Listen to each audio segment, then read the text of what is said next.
Hi everyone, welcome to our channel. చాలా సింపుల్గా ఎంతో టేస్టీగా బగారా రైస్ ఎలా చేయాలో చూసేద్దాము. దానికి నేను ఇక్కడ పచ్చిమిర్చి, ఆనియన్ అలాగే క్యారెట్స్ని కట్ చేసి పెట్టుకున్నానండి. ఇక్కడ 1 స్పూన్ ఆయిల్, 1 స్పూన్ నెయ్యిని తీసుకున్నాను. వేడైన తర్వాత అందులో కొద్దిగా సాజీరా అలాగే whole garam masala, spices, star పువ్వు, బగారా ఆకు, దాల్చిన చెక్క, యాలకులు అలాగే కొద్దిగా కసూరి మేతిని కూడా వేసాను. ఇప్పుడు ఇందులోనే ఒక గుప్పెడు మనము పుదీనా ఆకుల్ని కూడా వేసేసుకోవాలి. వేసాక ఒకసారి కలుపుకుందాము.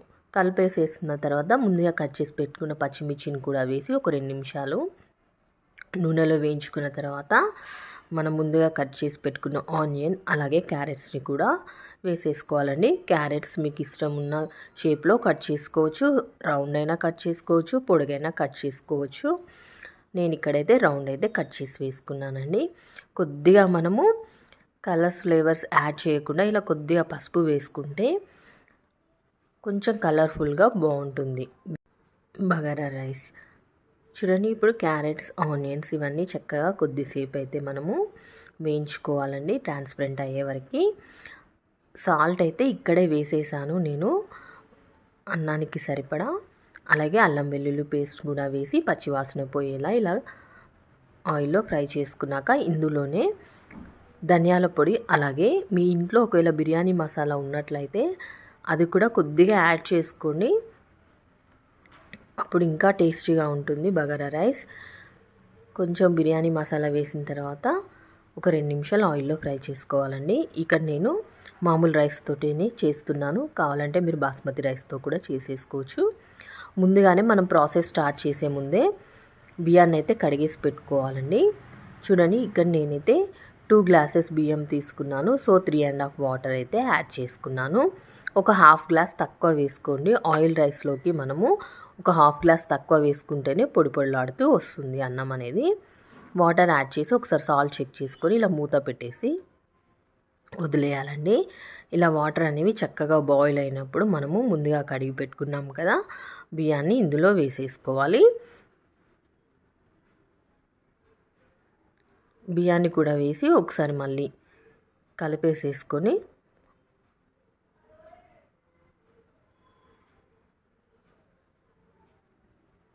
పైనుండి కొత్తిమీర కూడా వేసుకొని మూత పెట్టేద్దామండి. ఒక 10 మినిట్స్ మీడియం ఫ్లేమ్లో అయితే మనము ఉడికించుకోవాలి అన్నంని. తర్వాత 10 మినిట్స్ తర్వాత మళ్ళీ ఒకసారి మూత తీసి కలుపుకొని ఒక 5 మినిట్స్ సిమ్లో ఉంచేసుకుంటే 15 మినిట్స్లో మనకి ఎంతో టేస్టీగా ఉండే బగారా రైస్ అయితే రెడీ అవుతుంది. చూసారు కదండి, ఎంతో సింపుల్గా సూపర్ టేస్టీగా ఇలా అయితే మనం బగారా రైస్ని అయితే చేసేసుకోవచ్చు. అచ్చం మనం ఫంక్షన్స్లో తినే టేస్టే ఉంటుందండి. ఇంకా మనం ఇంట్లో చేసుకుంటున్నాం కాబట్టి హెల్తీగా అయితే చేసుకోవచ్చు. క్వాంటిటీ కూడా మనకి సరిపోయేంత చేసుకొని చక్కగా తినేసేయచ్చు మనము. ఇప్పుడు 5 మినిట్స్ సిమ్లో పెట్టేసుకున్నాం. చూడండి, అన్నం అయితే రెడీ అయిపోయింది. ఒకసారి చూద్దాము. పొడి పొడిగా చక్కగా వచ్చింది. చూసారు కదా ఎంత పుల్లలుగా పొడి పొడిగా వచ్చిందో. అంతే అండి, ఈ మెజర్మెంట్స్ ఫాలో అవుతూ చేసుకోండి, చక్కగా వస్తుంది ఇలా పొడి పొడిగా. ఇప్పుడు మనము సర్వింగ్ బౌల్లోకి తీసేసుకొని సర్వ్ చేసుకొని తినేయడమే. నా రెసిపీ మీకు నచ్చిందని అనుకుంటున్నాను. నచ్చితే లైక్ చేసి నా ఛానల్ని సబ్స్క్రైబ్ చేయండి. మరిన్ని టేస్టీ అండ్ హెల్దీ రెసిపీస్ కోసం తప్పకుండా నా ఛానల్ని ఫాలో అవుతూ ఉండండి. మరి లేట్ చేయకుండా మీరు ట్రై చేయండి. మీకు ఎలా వచ్చిందో నా కామెంట్ సెక్షన్లో షేర్ చేయండి. చూసారు కదా ఎంత కలర్ఫుల్గా ఉందో, అంత టేస్టీగా కూడా ఉందండి. సూపర్ అంటే సూపర్గా వచ్చింది బగారా రైస్. మనం ఒక 20 మినిట్స్లో వేడిగా అయితే బగారా రైస్ అయితే చేసేసుకోవచ్చు అండి. Bagara rice with chicken curry or mutton curry సూపర్గా ఉంటుంది. ట్రై చేయండి. Thank you.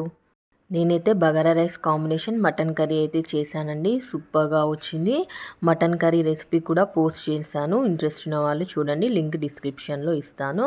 Mutton curry bagara rice combination అదిరిపోయింది. తప్పకుండా మీరు కూడా ట్రై చేసి మీకు ఎలా వచ్చిందో నా కామెంట్ సెక్షన్లో తప్పకుండా షేర్ చేయండి. Okay friends, thank you for watching.